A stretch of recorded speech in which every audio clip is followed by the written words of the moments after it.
receios de vocês.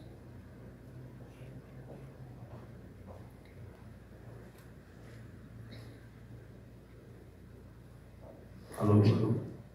Então, pessoal, acho que não me conhece, meu nome é Vitor. Vou responder aqui as perguntas, né, até passando um pouco a minha experiência e como eu estou me sentindo agora que eu me formo no final do ano. A produção no final do curso. Então, na verdade, eu imagino que esse é o meu maior potencial, né? Quando eu me formar, é o maior potencial que eu tenho de realmente aplicar o que eu sou como gestor ambiental. Então, nesse momento, estou muito confiante, né? Eu acredito muito na questão do planejamento, mas, assim, é óbvio que às vezes para a gente realizar uma tarefa do dia a dia, a gente não se planeja tanto. Mas, assim, algo tão grande como me formar e exercer minha profissão é algo que eu penso diariamente e planejo com antecedência. Então, aqui na faculdade eu tive a experiência de passar por um estágio que me agregou muito, que foi na Secretaria de Meio Ambiente. E lá eu tenho uma vontade muito grande de seguir a carreira de consultor, né, exercendo através da gestão ambiental. Então, lá eu pude ver o lado de como é que é as dificuldades, como é que é o trâmite, como é que é uma realidade de uma Secretaria de Meio Ambiente, como é que é a questão do licenciamento. Isso me agregou bastante. E através também da empresa Júnior, uma experiência muito grande, né? Contato com o cliente, contato com o meu público-alvo, né? Que aquilo para mim, sim, me dá confiança para poder eu estar me formando, eu estar conseguindo abordar, porque ao longo de escrever a minha monografia, então eu comecei a descobrir a questão da ACV, que é uma metodologia muito usada, que chama avaliação de ciclo de vida. E aquilo ali você pode aplicar em tudo na sua vida, que é, na verdade, você avaliar através de o que seja, pode ser um empreendimento, pode ser, né, de uma matéria-prima, desde o berço, né? Então, desde, sei lá, a extração até o túmulo, que é o produto final. E o gestor ambiental, ele permeia essa área toda, né? Assim, a natureza, recurso humano, ele permeia essas áreas todas. Eu me formando como gestor ambiental, eu creio que eu vou estar atuando numa pequena parcela desse ciclo de vida, né? Então, é assim que eu me sinto, bem confiante, bem empolgado para me formar. Acho que, para mim, é o maior potencial, é isso que eu carrego, de estar exercendo a minha profissão.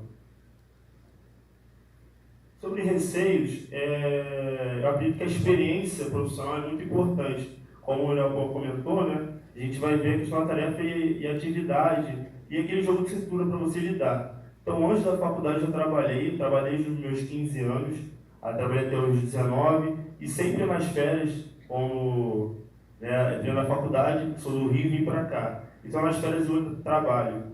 Isso para mim não é só, além de uma questão de levantar um dinheiro para poder curtir as férias, é algo que me deixa muito bem, sabe? Trabalhar lidando com pessoas e você poder estar adquirindo uma experiência. Então, eu acho que a experiência profissional, ela quebra um pouco desse receio. Então, eu nunca tive muito medo, assim, caramba, vou formar de instrumental, não conheço. Eu me planejei, né? Claro, como comentei, né? Para algo grande. Então, eu não tive muitos receios, assim. Não tenho, na verdade, muito receio de estar me formando e de estar agora começando a exercer de fato como profissional. Então, respondendo a primeira pergunta, como eu me sinto com relação a estar quase me formando, era para estar me formando agora no final do ano, porém eu vou me formar só no final do ano que vem. Às vezes eu acho isso bom, porém às vezes eu acho isso ruim, porque a rural, eu posso fazer tudo o que eu quero aqui, eu posso trabalhar da maneira que eu quero, e lá fora não é assim, é completamente diferente e eu sinto medo às vezes de ir pro mundo, de sair daqui de dentro e ir lá para fora. Porque eu não vou ter os professores aqui me ajudando, porém eu sei que a hora que eu precisar eu posso vir correndo, que eles vão me ajudar, mas é diferente. Lá fora vai ser eu e o mundo, eu e o mercado de trabalho, porém eu venho me preparando para isso já. Tracei plano A, plano B, plano C, porque eu não quero ter essa frustração de sair da faculdade e agora, o que eu faço? Não, eu vou sair da faculdade tendo um norte, sabendo para onde eu quero ir e o que eu quero fazer depois daqui. As minhas expectativas são boas, eu sei que não vai ser fácil, porém, eu creio que eu vou conseguir chegar assim onde eu quero, enfrentar todas as dificuldades, mas é isso, é se planejar, como o Vitor falou, você traçar um caminho, ter um objetivo claro e correr atrás dele, porque ele não vai cair no seu colo. Se você não correr atrás dele, se você não for o melhor no que você está disposto a fazer, você não vai chegar onde você quer. E eu tenho esperança, uma coisa que eu li esses dias, muito legal, que você tem que ter esperança, mas não do verbo esperar, e sim do verbo esperançar. Você ter esperança de que você correndo atrás, você vai conseguir alcançar aquele objetivo, e não esperar que ele caia no seu colo, porque não vai cair. Então, eu estou encarando com bastante realidade, com bastante pé no chão, que eu posso sair daqui, chegar lá fora e não ser o que eu estou esperando, ter uma certa frustração, mas seguir de cabeça erguida. E é isso. E o meu receio, não vou dizer que eu não tenho receio de não conseguir me inserir no mercado de trabalho, porque isso é mentira. Eu sei que isso pode acontecer sim, provavelmente vai acontecer, porque a gente está vivendo um momento difícil, principalmente para empregos. Aqui em 3 dias se fala, eu distribuí 1000 currículos nas indústrias, nas empresas e nenhuma deu retorno. Porém, eu ainda não desisti, vou procurar em outros lugares também. E é isso.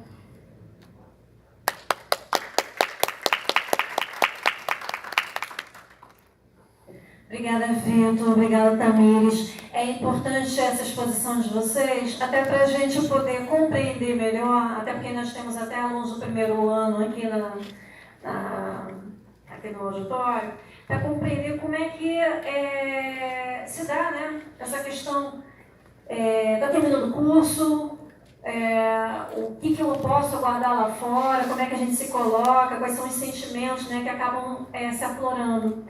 E para os egressos, né, os nossos profissionais aqui, eles já passaram por isso, né? E é uma experiência importante e deve ser compartilhada, até para a gente não pensar, mas espera aí, esse sentimento, esse turbilhão todo de sentimentos, é algo só meu ou isso é também de outros colegas meus? Isso é fundamental.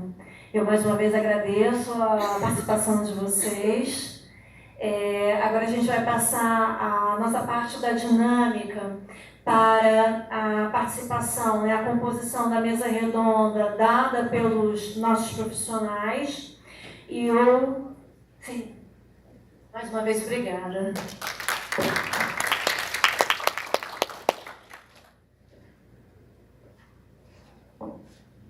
Eu gostaria de chamar para compor a mesa os nossos profissionais aqui da casa, a Clarice da Silva Guimarães,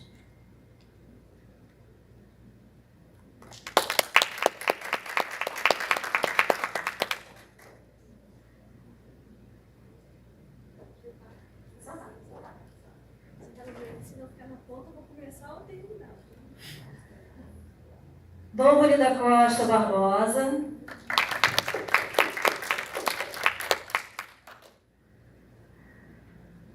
Milane Silvano da Fonseca e Thalita Santiago Lopes.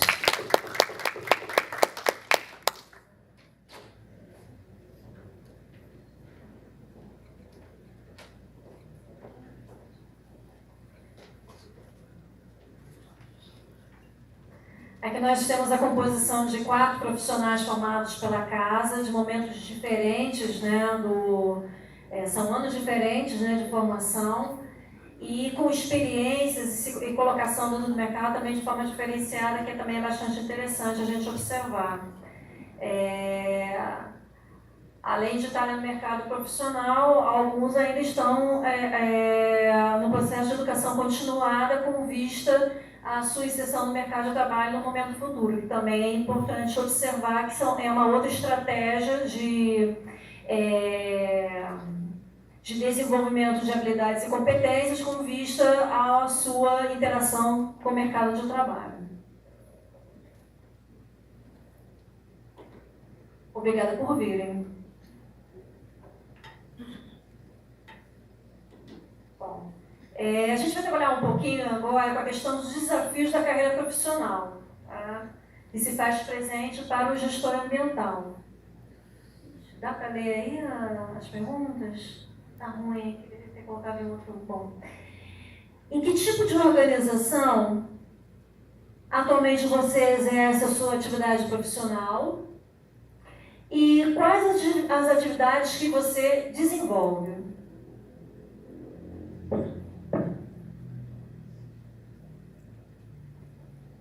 Deixa eu colocar um videozinho aqui.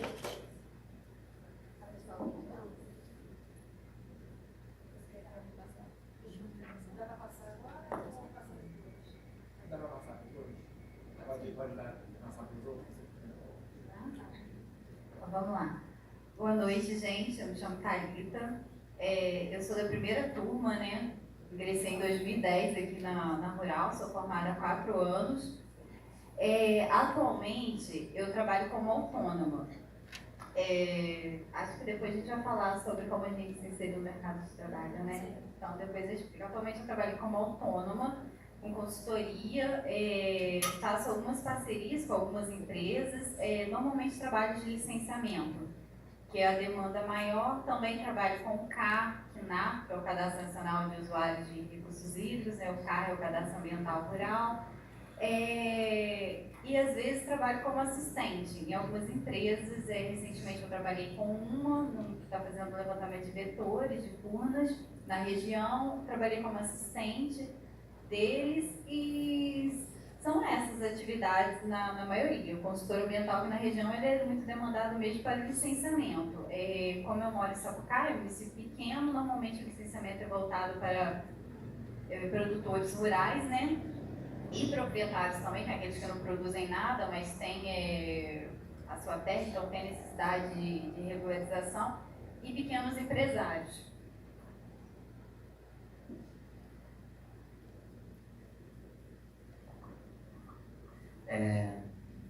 Eu posso falar? Pode passar você agora? Boa noite, gente. Eu sou o Dovani, né? Eu sou, acho que da 4ª turma de 2012, né? Nós somos aqui os 3. E hoje eu trabalho na Secretaria Municipal de Meio Ambiente, né? E eu trabalho como assessor da secretária e dou um auxílio na equipe de licenciamento ambiental. E lá nós lidamos com diversas atividades, então desde o licenciamento ambiental, né, das indústrias municipais, e você pode imaginar tudo, CAR, né, trabalhamos com educação ambiental, então lá é bem multidisciplinar nessa questão dos nossos cargos, né. A equipe lá é muito boa, né, então eu acho que assim, um supre o outro ali, mas atualmente as atividades que eu trabalho são essas mesmo.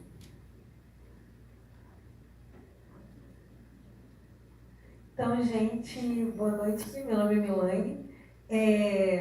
Sobre a questão de com que eu trabalho, no momento eu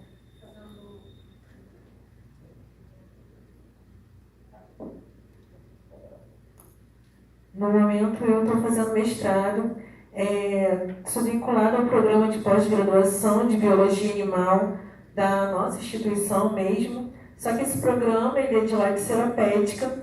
Eu sou orientada pelo professor Leonardo Medrano Neves, daqui do curso de Gestão Ambiental. Nós trabalhamos com ecologia de peixes recifais na Baía da Ilha Grande. Então, o projeto que eu tenho desenvolvido é um projeto de pesquisa voltado para a partição aditiva da diversidade, que é algo que é bem complexo e, ao mesmo tempo, como é uma área que eu amo, né, que é a área marinha, eu tenho desenvolvido ao longo desses 2 anos de mestrado. Além do projeto de pesquisa em si, eu ajudo meu orientador com as orientações dos seus outros alunos, que são alunos de gestão ambiental do curso em que vocês estão, e eu estou vivendo na fase da pós-graduação um momento de estágio de docência, em que o aluno ele é permitido a ele dar algumas aulas para que ele possa ter essa experiência enquanto professor numa universidade federal. Então, eu estou participando de aulas com o meu orientador e dando aulas também. Então, é basicamente essa gama de atividades que eu tenho desenvolvido.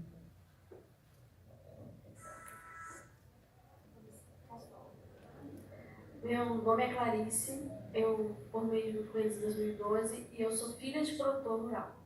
Eu trabalho no Sindicato Rural de Paraíba, que é junto com o Senar, e a minha profissão se chama mobilizadora. Então no vídeo vocês vão entender um pouquinho o que é o Senar, o que a gente faz, que eu acho mais fácil do que eu explicar.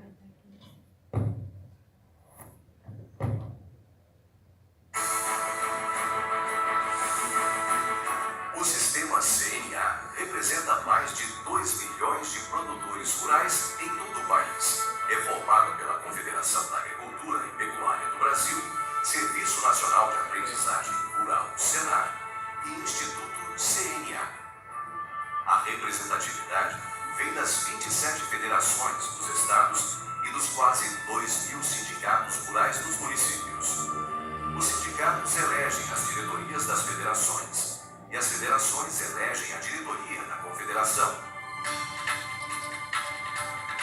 Na CNA, em Brasília, o foco é a defesa do produtor rural. A diretoria desenvolve ações e projetos para que o homem do campo possa produzir mais, com qualidade e de forma sustentável.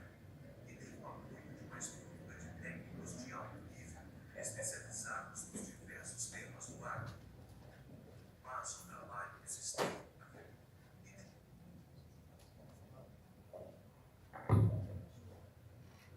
tem o apoio de uma estrutura de técnicos de alto nível, especializados nos diversos temas do agro.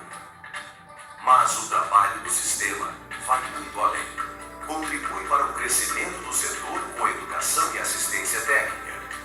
Essa é a missão do Senar, que também está presente em todo o país e já atendeu mais de 75 milhões de brasileiros. Em sintonia com o produtor, oferece cursos de formação profissional, atividades de promoção social, ensino técnico de nível médio, presencial e à distância. E ainda desenvolve um modelo inovador de assistência técnica e gerencial, importante para que o Brasil vença o desafio das mudanças climáticas. O sistema CNA-Senar se complementa com o Instituto CNA, que realiza estudos, pesquisas e projetos para facilitar a vida do produtor. É o caso do Observatório da Criminalidade no Campo e da Plataforma de Qualidade, Carne Bonificada, em parceria com a Embrapa e as associações de raças bovinas. O sistema CNA-Senar mantém a faculdade CNA, que forma profissionais em graduação e pós-graduação para atuar na agricultura e na pecuária. E um canal de televisão próprio, o Canal do Produtor TV, que fala diretamente aos homens e mulheres do campo. Produzir alimentos de qualidade, gerar emprego e renda. Ao trabalhar pelo agro, o sistema CNA-Senar reafirma seu compromisso com o Brasil.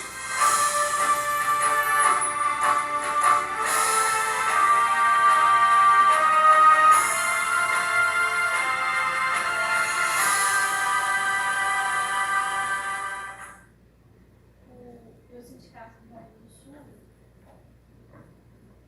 meu nome, dos produtores, a gente fica na ponta desse sistema do Senar e eu sou responsável pelos cursos de formação profissional. Você já viu o sol nascer? E os de promoção social nos nossos 4 municípios, que é Três Rios, Areal, Levi e Paraíba do Sul.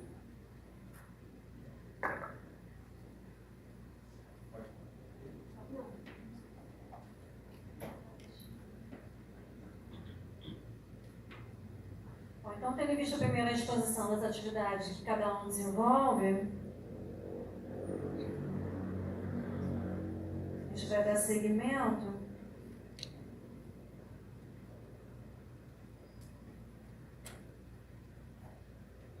Perfeito.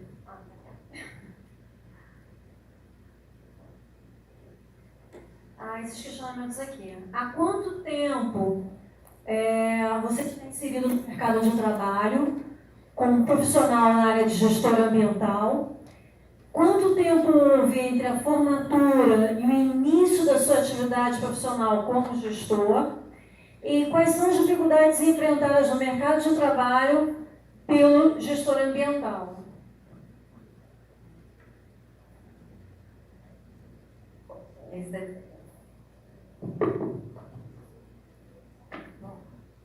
Bom, tá bom. Na verdade, quando eu me formei em 2014, foi a formatura simbólica, né, em julho, que o oficial foi em setembro. Em agosto, eu comecei a trabalhar como secretária no sindicato de lá de servidores públicos. Com isso, eu moro em Sapucaí, como já disse, quem conhece sabe que é um município muito pequeno, então a gente acaba conhecendo muita gente. Um dia eu estava indo para casa do trabalho, porque não consegui, claro, emprego, mandei desde janeiro de 2014, mandando currículo, então nem estágio, na verdade, a minha turma teve uma dificuldade enorme de conseguir estágio. Eu fiz estágio na Cerâmica de Bem, lá que a Mônica, que era uma colega de turma, trabalhava lá. Fiz o estágio lá, porque até isso foi uma dificuldade enorme de se conseguir. Hoje eu ainda vejo que tem muitos estagiários na INEA fazendo, não tinha nada disso na nossa época, né? Então, não consegui nem estágio, muito menos uma contratação. Quando foi, aí eu fui trabalhar no sindicato, foi o que apareceu, eu falei, vamos trabalhar. Um dia, indo para casa, eu encontrei na época, quem era o secretário do município de meio ambiente. Ele me parou na rua e falou assim: Thalita, você está estudando biologia? Eu falei, não, é gestão ambiental. Aí ele falou assim, é porque você não quer fazer um estágio na secretaria? A gente está querendo inserir o CARP, que foi o ano que o CARP começou a funcionar no país, 2014, e a gente está precisando de estagiários. Eu falei, olha, eu não posso fazer estágio mais, eu já estou formada. E era voluntário. Eu falei assim, mas eu posso fazer um trabalho voluntário, se é para aprender, porque na época eu nem sabia o que era o CARP. Eu falei, se for para aprender, me interessa. Ele falou assim, tá, tem profissionais que vêm, um de Petrópolis, da GEVAP, e o outro que a gente contratou, que é um geógrafo, eles trabalham lá uma vez por semana, se você quiser, para você aprender. E assim eu fui fazer um trabalho voluntário na secretaria, comecei no final de novembro de 2014, quando foi em março, o secretário conseguiu me contratar. Aí comecei a fazer parte da equipe em abril e fiquei responsável pelo CAR no município, tornei a coordenadora do Cadastro Ambiental Rural. Principalmente era isso minha função, fora todas as outras que envolvem a secretaria. A secretaria lá no licencia, mas a gente tinha que trabalhar com renovação de licença no INEA e tal, e várias outras coisas, educação ambiental, a secretaria municipal trabalha muito com isso. Foi dessa forma que foi, através de um convite para fazer um estágio, que eu já não podia mais fazer um trabalho voluntário, e fazendo esse trabalho, o secretário quis me contratar, e lá eu fiquei 1 ano e meio trabalhando com eles. A próxima pergunta é, quanto tempo houve? Então, foi esse tempo, oficialmente foi esse tempo. Me formei em julho de 2014 e fui contratada em abril de 2015.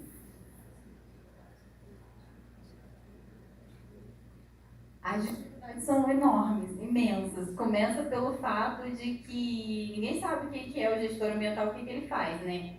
Pergunta mais normal é essa, é bióloga? Tem gente que até hoje acha que eu sou bióloga. Quando me vê trabalhando, fala que você é bióloga. Recentemente eu estava trabalhando com a consultoria e estou lá, de bota, de calça, de perneira, com a camisa. A pessoa virou, você é bióloga, né? Eu falei, não sou bióloga. Ué, mas você está vestido igual um biólogo? Eu falei, porque trabalho de campo a gente tem que estar vestido assim, né? Não é só biólogo que trabalha em campo, né?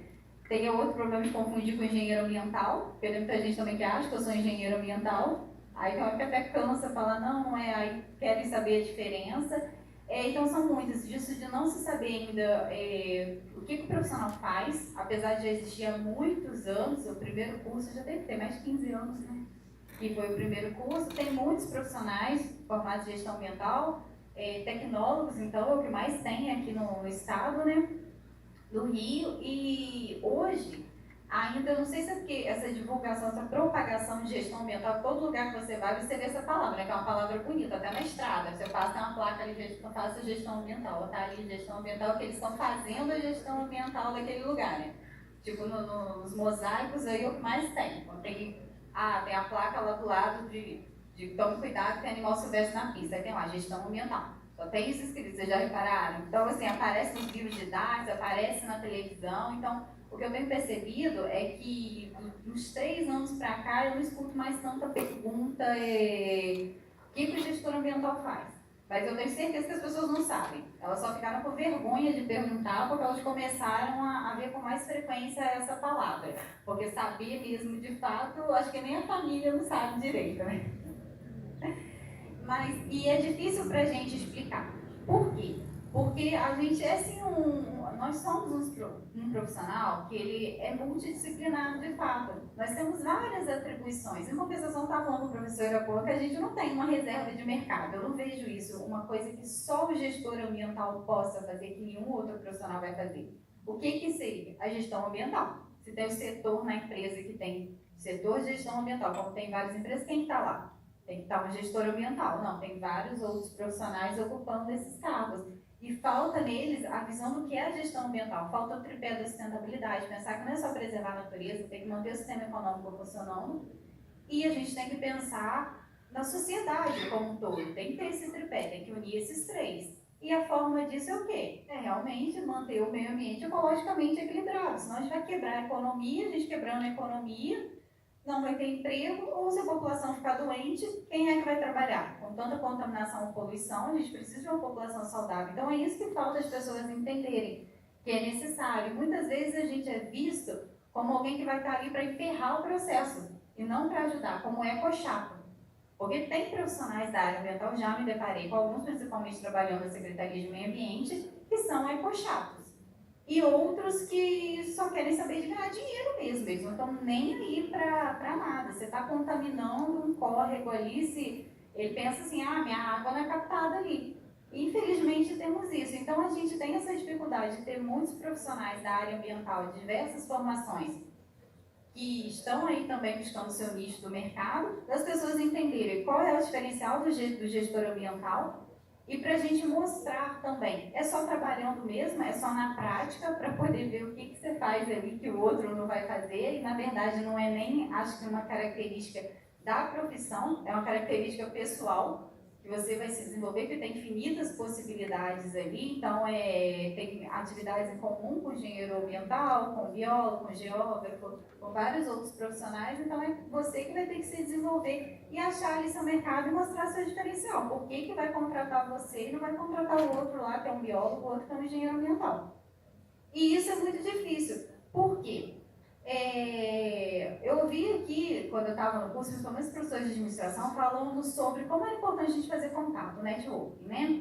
Isso é fundamental, gente. Na verdade, o que abre mais porta é o QI mesmo. É quem te indica para você estar lá. Você pode ser o melhor aluno, ser pós-graduado, ser pós-doc, alguma coisa. Se você não tiver quem te indica, no setor privado é assim.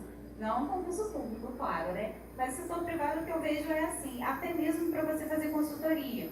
Se hoje ainda faço trabalho de consultoria, porque quando eu trabalhei na secretaria isso me deu visibilidade, conheci mais pessoas, e as pessoas que eu atendi naquela época começaram a me indicar, até o meu ex-chefe, que já não é mais secretário, me indica, e assim, é quem te indica para fazer aqueles trabalhos.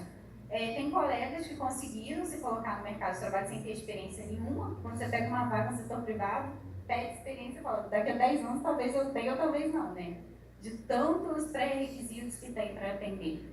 E que sem experiência nenhuma conseguiram vagas no setor privado. Por quê? Porque tiveram quem indicou, quem abriu as portas e falou, pode levar ele. Então isso é muito importante mesmo, vocês saírem da universidade com quem indica vocês para poder entrar, ou então quem conseguir um bom estágio, já é uma porta que pode se abrir, porque o estágio pode te encaminhar, a empresa querer te contratar, né? Pode não acontecer também, mas de tudo a experiência é válida. Então acho que os desafios são inúmeros. Eu me formei numa época muito ruim, que a crise estava iniciando, todos eles também. De lá para cá, as coisas não têm andado boas, a professora Boa falou disso, a professora Juliane. A gente tem que se atentar ao atual cenário político e econômico. Não adianta ficar vou fazer o curso porque eu amo o meio ambiente. Não é assim, senão não vai ter emprego, porque já não comporta, a oferta é muito grande de profissionais da área ambiental. E não tem demanda para isso tudo. Tem vagas? Tem. Só que a concorrência gigante e os pré-requisitos da vaga, inúmeros também, muitos. E aí você raramente vê vaga para um profissional júnior que realmente peça um pré-requisito júnior.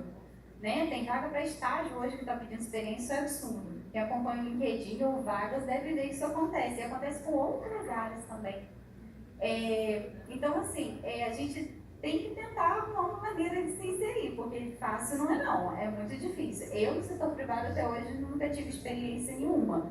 Por mais que mande currículo, ainda tenho alguma experiência para contar, mas mesmo assim, como a colega ali que está se formando falou, a gente manda emprego, já participei de alguns processos seletivos de empresas, aqui 3 que me chamaram como Nestlé Ball, e sempre chega lá um nível de exigência altíssimo de você ter conhecimento específico naquilo.